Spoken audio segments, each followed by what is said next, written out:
yatawana ku book ya Songs of Solomon. Ndi Solomon ari kunyora pana. Zvikanzi vakomana musandiona ndakasvipa zvandakaita zvinezvi. Ndakatozvarwa ndakanaka manakira akanaka chaiwo chaiwo. Asi vana vamai vangu vakandiita utsinye. Vakandondirindira kana kuti vakandondichengeteresa minda yevamwe yemizambiringa. Ndiri kuminda yevamwe yemizambiringa zuva ndoparakandipisa. Zuva randipisa ndopandakachinja ruvara kana kuti ndopandakachinja kara. Ndakachinja kara ndakachengeta munda wemumwe wemizambiringa. Ndoda kushumira nyaya diki masikatano yandati ucharinda munda wemumwe kusvikira rini. Ucharinda munda wevamwe kusvikira riniko. Munda wemizambiringa uyu une nyaya.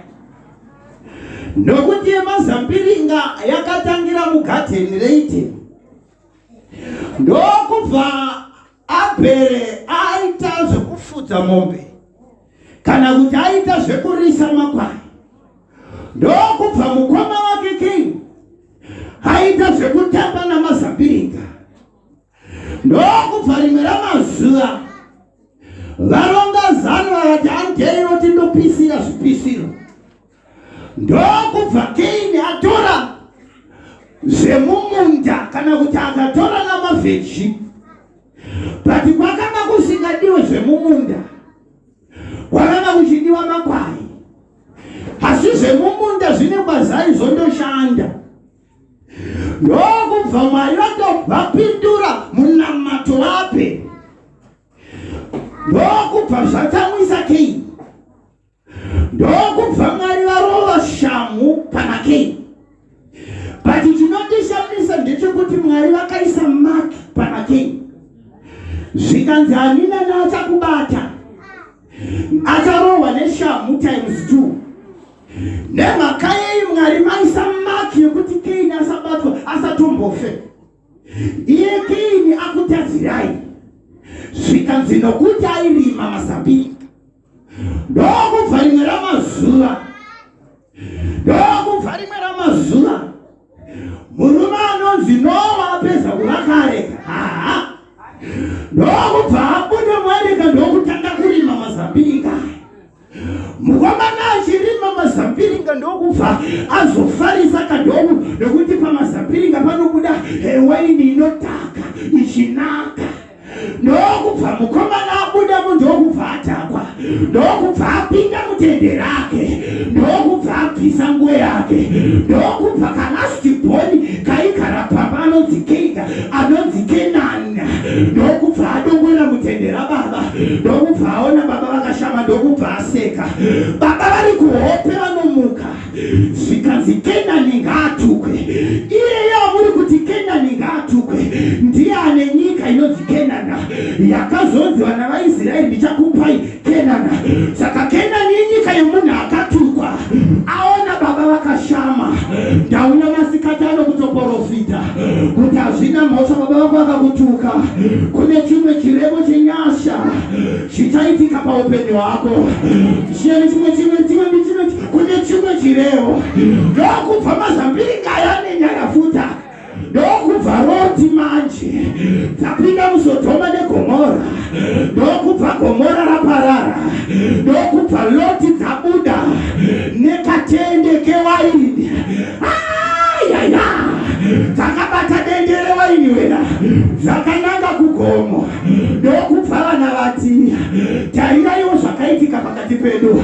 Hakusisina varume nekuti varume vedu vakafira muSodhoma neGomora. Saka zviri nane tiite chinhu chakaipa. Ngatitorei waini tiipe kuna baba. Vakatora waini vakaipa baba. Ndokubva vaita zvisingaipi nababa. Ndokubva pazvarwa mwana komana anonzi Moabi.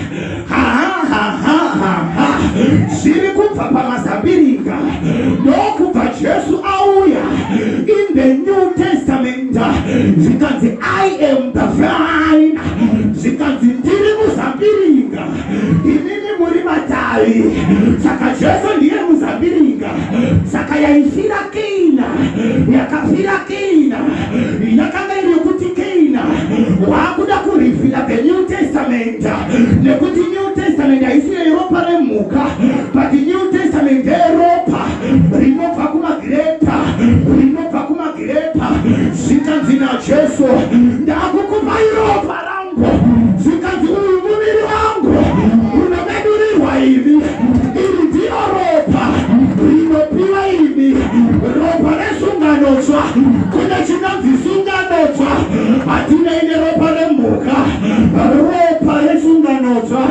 Asi pane zvakaitika zvekuti vana vaMwari vari kusviba, vakaringa minda yemumwe wemuzambiringa. Zvikanzi madzikoma angu aya haana kunditambira netsitsi, nekuti ndakarima minda, vakandichengetesa minda womumwe.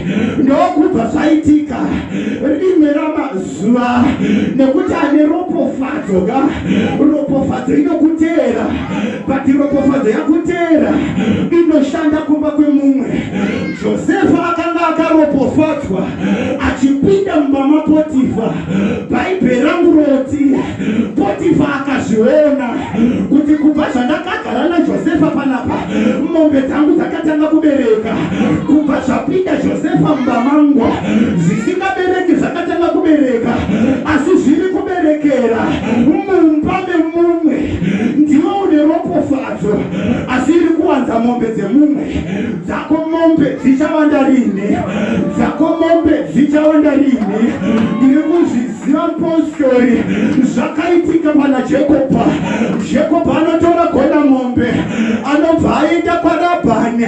Ukaverenga Bhaibheri rako zvakanaka, zvinonzi Rabhani akazviona kuti kubva zvakasvika Jacob panapa, pfuma yangu yakawanda, asi pfuma iri kuwandira ndiri kwaRabhani. Ndokubva Jacob aenda kuna tenzi wake. Zvikanzi tenzi wangu, ndichashandira imba yangu riniko. Vakatoenda kun'anga, kukandobatwa Mwari kun'anga. Zvikanzi nen'anga dzekwaRabhani, munhu akagarisa mumba mako, munhu ari mumba mako ndiye ane pfuma iyi, but pfuma yangu iri kushanda kumba kwemumwe. Pfuma yangu iri kushanda kumba kwaRabhani. Mwari ngaakubvise kwaRabhani masikatano, Mwari ndibviseiwo kwaRabhani masikatano. Ndinoshanda kumakambani vamwe, baba ndibvisireiwo kwaRabhani. Ndinoshanda muchitoro chemumwe, baba ndibvisireiwo Rabhani masikatano. Ndinoshanda pahofisi yemumwe, baba ndibvisireiwo kaBharabhara. Ndakudawo changu chinonzi changwa, ndakudawo basa rangu rinonzi rangwa. Ndaneta nekumukira Mwari, ndakudawo zvangu zvine mazita angu. Ndichagara kwaRabhani kusvikira rina. Ucharopofadza bosi wako kusvikira rina. Bosi wako aikuita dumbu, asi ropofadzo ndeyako. Vanochinjanisa mabhenza, asi ropofadzo ndeyako. Ndichashandira imba yangu riniko. Ndoda mupostori akatsama pageneration ino anoti ndoda zvinonzi zvangwa, ndinoda zvinonzi changwa. Operation dzokera kwako, tora dzako uende kwaRabhani, tora zvako ubve kwaRabhani. Akanga akutora zvake. Bhaibheri rangu roti ndokubva Rabhani ati, zvikanzi ndoda kuti utore, ndichatora dzine makwapa makwapa. Ndichatora dzine makwapa makwapa, iwewe uchatora dzisina makwapa makwapa. Vakanga vatoita dhandiwa, asi bhuku rangu roti Rabhani akafamba rwendo, ndokubva ataura nevarume vake. Zvikanzi torai mombe dzese dzinoberekesa, tibve tamusiyira hadzi. Paunoda kuti uite zvakanaka, paunoda kuti uende somewhere, vanotanga kukutorera zvinoberekesa kuti usare nezvisingaberekesa. But the principle yaMwari inota, be fruitful and multiply, be fruitful and multiply. In this season, in this time, Mwari zvinhu zvangu ngazvimultiply. aya asi pane akatora zvinomultiplies asi ndinofara naJacob anobva atora chitanda akandochitsveta mumvura ukaverenga bhaibheri rako zvakanaka zvinonzi nzvimbo yeusha haizobvi kuna Judha and the road inondokubva mapisa nemati nzvimbo yenyu nemudonzvo wenyu zvinondinyaradza nzvimbo yenyu nemudonzvo wenyu zvinondinyaradza. The road is Christ. Jesus is the road. Jesu ndiye mudonzvo maiwema. Jesu ndiye chimba yangu. Handikoni kudoda. Kana Jesu muri kwandira handikoni kukoromoka. Kana Jesu muri kurutivi rwanga wakaipa ngandite. Kana Jesu muri kurutivi rwanga zvindota mudhara zvingandite. Ngozi dzingandite. Mamhepo angandite. Kunyange ndikafamba napamupata wemumvuri werufu handingatongochi zvakaipa nekuti mune chinhuhani chiri kundinakidza ndechekuti uri munhamo asi ndina Jehovha. Ndinorohwa nemurume asi ndinemi. Zvanzi kunyange ndikafamba apa mupata wemumvuri werufu usatya nekuti ndinewe. Ndauya kutoprofita kuti Jehovha chaira newe. Ndati ndauya kutoprofita kuti Jehovha chaira newe. Uchaona kuwanza-wanza, uchaona kutenda matepwa, uchaona kutenda matepwa. Zvikanzi naMwari vaiva kumashure vachava vemberi, vaiva vemberi vachava kumashure. Ndakarinda munda wenyu, ndakutoda munda wangu wemizambiringa. Ndingarima munda wangu wemizambiringa. Munda wemuzambiringa ndewangu asi ndakasviba varume. Uri munhamo nekuda kweumwe munhu. Izvo zvirizva uri kutochema nekuda kweumwe munhu akakurindira minda yemizambiringa. Asi ndoda akatsamwa, ndoda akatsamwa, ndoda akatsamwa anoti ndakubva panapa ndakuda kuti ndindoshanda ndiri kwangwa. Ndakuda kuti ndiende ndindoita zvangwa nekuti ndimwari wetumhu varume. Nyika ndekuzara kwayo ndeyake, sirivheri nendarama ndezvake.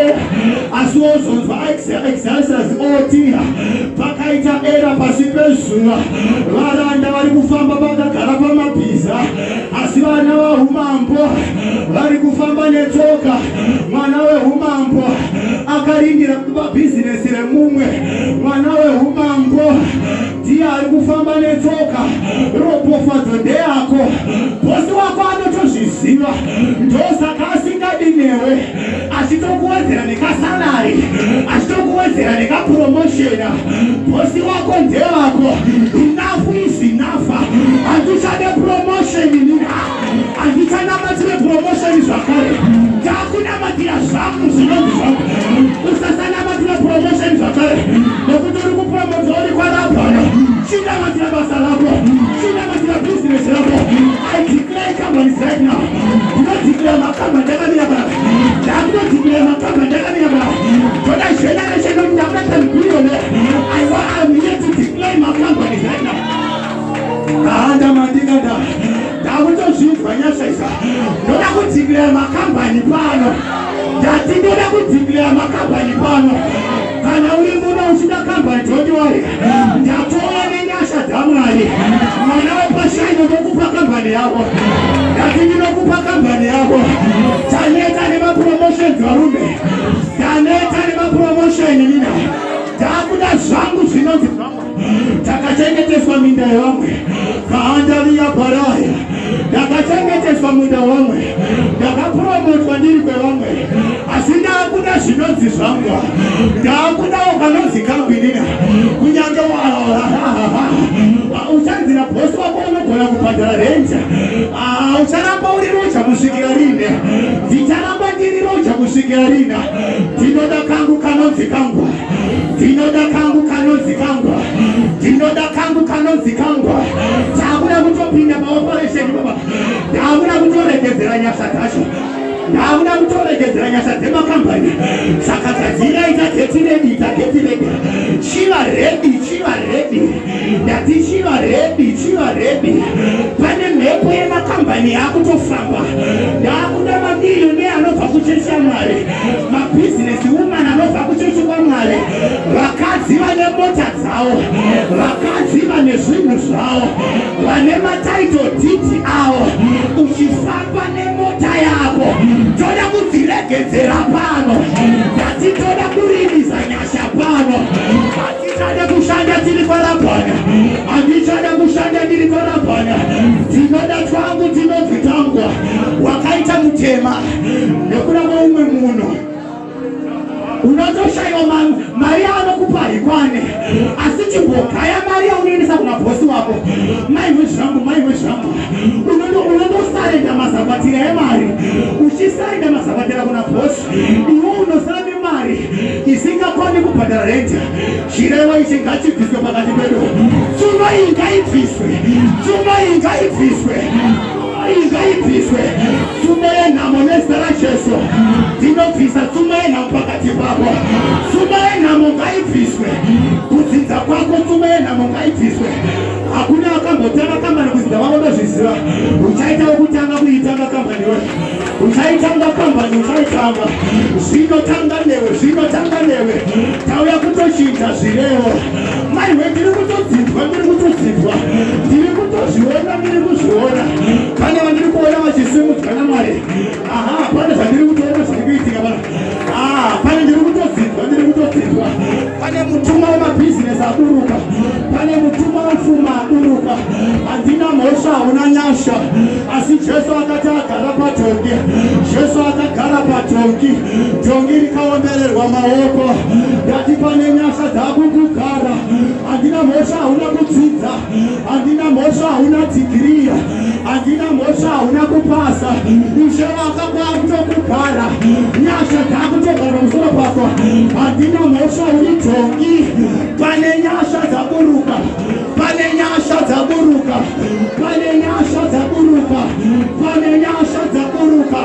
Ndinokupa zvako. Ndinokupa chinonzi chako. Akaleketera basata. Vapeiwa chinonzi chavo. Abrahama anokufadzira kutanga. Akapiwa nyika naMwari. Dominion chinonzi dominiona. Kunge wane nyika yekutonga. Dominion zvinoreva kuti dona. Zvinoreva kuti kingdom is kingdom. Saka kana usingi uri mwana waMwari, unofanira kuva nepako paunotonga. Mwari ngaakupe guta rako. Mwari ngaakupe pako pauribhosa. Mwari ngaakupe pako paunotonga. Lakata parita kata. Chijoprofita kambaya. Nadishinamatira kambani. Chinamatira makambanisa. Lakata kata. Baba ndinogovera vana venyu. Ndinogovera vana venyu pfuma. Yakanikwa murima. Ndinogovera vana venyu pfuma. Ndinopa vana venyu pfuma. Pfuma yakanikwa murima. Lekarabaya. Leketerebayanda. Shakateleboshianda. Lakapera mayanda. Lekatakatikadalaya. Lepaparodesataya. Lianda paria kateska. Shapara paria atika. Lekatana mayandeya. Yati mari pano.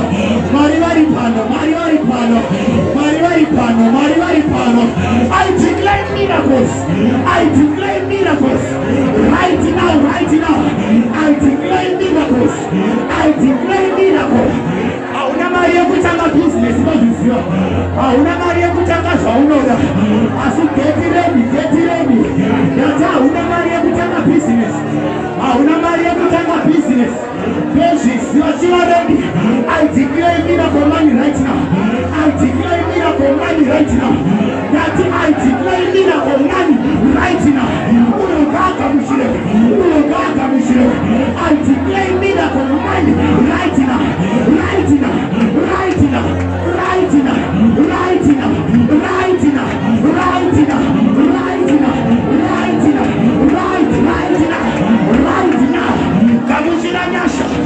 Kamushira nyasha. Nyasha dzekutanga.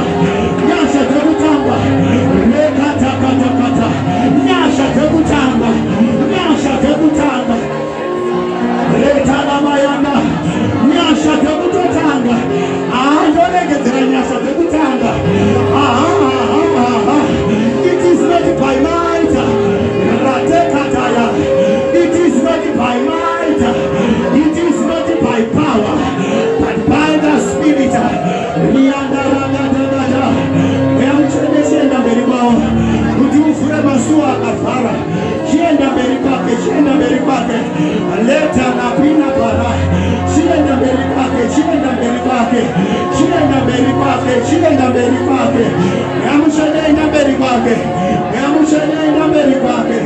Utuzale machozi sina kungoza uka, utafura masua sina kungofura, utafamba kwa sina kungofamba, utakara kwa sina kungokorota, akambele loshika dai, le paranda digadaya, rakatarabaya, rekatakatara, shapategetegetikada, retatumaiga ipele mari, shaparakata, zumaya kuchangeta mindaye wangu, ya, tichachangeta mindaye wangu kushikarini mari, tichachangeta sewangu kushikarini, karanda payada, aba ndipeyo changu chinozi changu, aba ndipeyo changu chinozi changu, ndipeyo changu chinozi changu, ndipeyo changu chinozi changu, kere payanda katakata, kere ebo shikatakata, wakalimitwa nezipambo, wakalimitwa nemashina, yakatarabasikada, asibaba ndipeyo changu chinozi changu, pane zvakutoitika, yatarabasakada, vamwe vanhu varongorora kwezvikwambo, yakaitika pakepanza, shakatakatakatakata, mambokadzi ainzi Diana aishandisa mwanasikana kuporesa, iye Diana ndo aikolekta mari, kerekekekeketa. Tina vanhu vari kurwara nenjere kunzomba, pari kuwedzera kupenga, bhizinesi remumwe rinotosimuka, shakandakatakatakata. Tina vanhu vakapiwa maspiritual hawaifa, avo vakapiwa maspiritual husbands, emoya unorota, emoya ari kubenefita. Sumo iyi ngaipere, sumo iyi ngaipere, sumo iyi ngaipere, nezita raJesu, nezita raJesu. Tinorayira zvipambo, tinorayira mamhepo, tinorayira chamba, tinobata mari dzevana vanhu, tinorayira nezita Diani akerepo, baba ngape, akagara pasuo remwanakomana, akagara pasuo remwanasikana, akagara pasuo ramai, yati uyo ngape. Baba wangu nezita raJesu, baba wangu nezita raJesu, baba wangu nezita raJesu, baba wangu nezita raJesu, baba wangu nezita raJesu, kera la badigada. Baba wangu nezita raJesu, baba wangu nezita raJesu. Dauna